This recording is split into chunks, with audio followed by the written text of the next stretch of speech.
Bonjour à tous, c'est Jean-Luc Haut sur sa chaîne YouTube. Aujourd'hui, nous allons parler de Naval Group qui propose le sous-marin Barracuda au Canada.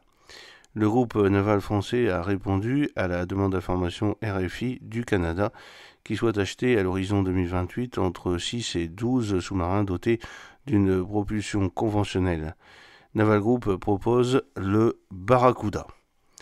Alors, le Naval Group a plongé. Selon nos informations, le groupe naval de Tricolore a répondu à la demande d'information RFI, Request for Information, lancée en juillet 2024 par le Canada en vue de mettre en service de 6 à 12 nouveaux sous-marins à partir de 2035.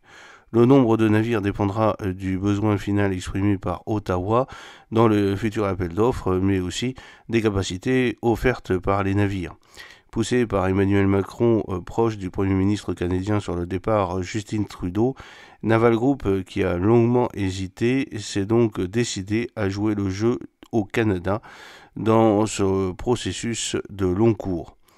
La Marine royale canadienne sélectionnera à l'horizon de 2028 son fournisseur qui aura dû faire face à une compétition féroce mais de qualité avec des industriels de haut niveau. Le groupe français propose, comme lors de son succès aux Pays-Bas, un sous-marin expéditionnaire de la famille Barracuda qui sera adapté aux besoins de la marine royale canadienne.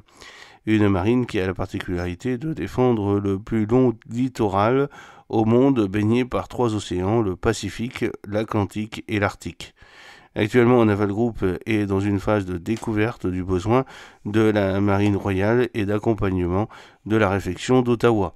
Une phase d'ailleurs de compréhension mutuelle, présentation des besoins canadiens d'un côté et de l'autre côté découverte des capacités du Barracuda.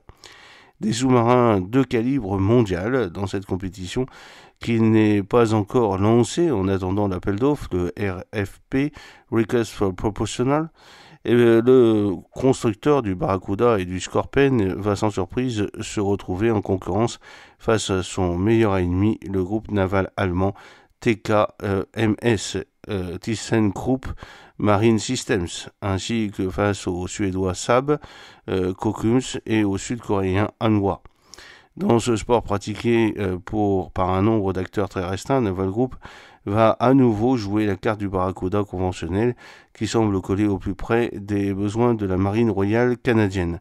Très discret, très armé et avec beaucoup d'allonges, le sous-marin Barracuda possède également la possibilité de déployer des forces spéciales et de réaliser des missions de renseignement. Car les principales exigences du Canada en matière de capacité sous-marine sont la furtivité, la létalité ainsi que la capacité de déploiement dans l'Arctique qui exige une autonomie et une endurance accrues. D'autant que d'ici 2050, l'océan Arctique pourrait devenir la voie de navigation la plus efficace entre l'Europe et l'Asie de l'Est. Hasard ou pas, le troisième sous-marin nucléaire d'attaque de la classe Barracuda, le Tourville, est parti en mission début février se tester dans les eaux du Grand Nord. Il ne serait pas surprenant qu'il accoste sur la côte est du Canada. La nouvelle flotte canadienne devra offrir une combinaison unique de ces exigences afin que le Canada puisse détecter, suivre, dissuader et au besoin neutraliser les menaces dans les 3 océans qui bordent le Canada, a expliqué en juillet le ministère de la Défense nationale canadien qui veut des sous-marins de calibre mondial. Tout en s'adaptant aux besoins des Canadiens, Naval Group va certainement vouloir maximiser les communalités avec les sous-marins du programme français Barracuda et néerlandais pour rester compétitif au niveau des prix. Le budget sera dévoilé au moment de l'appel d'offres. Si le Barracuda intéresse Ottawa, le groupe travaillera en coopération avec la Marine royale canadienne sur les variabilités offertes par cette plateforme.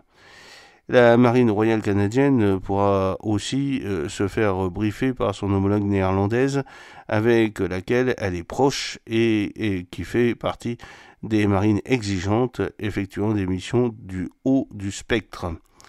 Les sous-mariniers canadiens sont en partie formés traditionnellement à la base navale des sous-marins néerlandais Den Helder. C'est un programme à la merci aussi du politique. Tout projet de long cours connaît des turbulences avec le changement de Premier ministre. Le programme de sous-marins canadiens, dont le premier sera arrivé en 2035, connaît ses premiers remous. Le prochain gouvernement confirmera-t-il ce projet d'acquisition de sous-marins et si oui, à quelle échéance?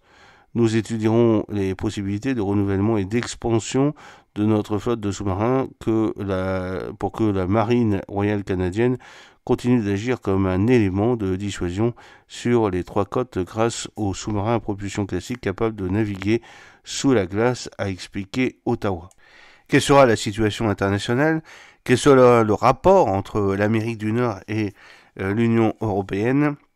Enfin, il est par ailleurs encore trop tôt pour savoir comment le Canada envisage de définir et comment ces sous-marins seront fabriqués. Les Canadiens vont devoir se passer un certain nombre de questions. Quelle autonomie opérationnelle? Quelle maîtrise des savoir-faire et de la conception?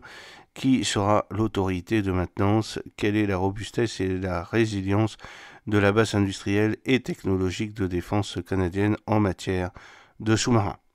J'espère que cette petite vidéo vous a plu. N'oubliez pas de cliquer sur le pouce pour la promouvoir, de vous abonner si ce n'est pas encore fait et de partager cette vidéo sur vos réseaux sociaux. À très bientôt.